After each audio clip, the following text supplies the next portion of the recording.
Seeing error 0x80070013 on Windows Update? It means Windows can't replace or write a file, usually due to permission issues, a corrupt update cache, or a software conflict.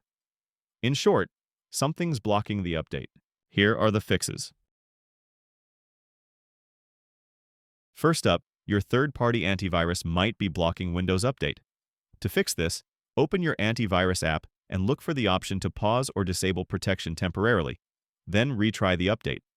If it still fails, uninstall the antivirus completely via the control panel or settings and reboot the PC. Don't worry, Windows Defender will automatically turn on for protection. Next, we will reset the Windows Update components. It's quick and often fixes the issue. To do this, press the Windows key, type Command Prompt, and click on Run as Administrator. Select Yes in the UAC prompt. Now, execute these 10 commands one by one. Just copy each command, paste it into the command prompt, hit Enter, and wait for it to finish. I have added the commands to the video's description.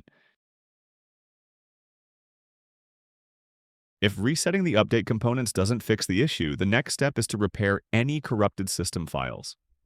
First, open Command Prompt as an administrator.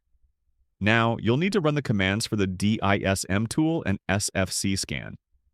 These will scan your system for corrupted files and automatically repair and replace them. All 4 commands are listed in the video description, so you can copy them directly from there.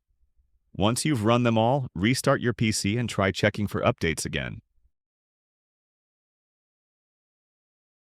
Running CheckDisk helps fix the update error by repairing bad sectors or file errors that stop Windows from writing update files properly.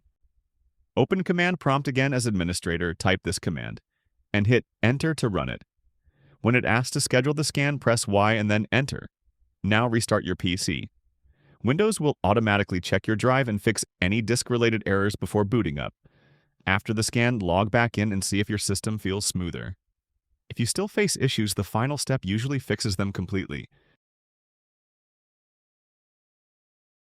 The next solution is to perform an in-place upgrade.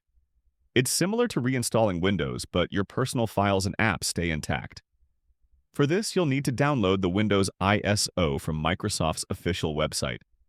The entire process can take a few hours, so make sure you have enough time and a stable internet connection. We already have a dedicated video on how to perform an in-place upgrade. It should appear near the top right corner. If you don't see the tutorial, click the eye icon. That's all for now. If you learned something new, hit the like button, share this video with others, and subscribe to Tech in Moments so you never miss a quick, smart tech tip again.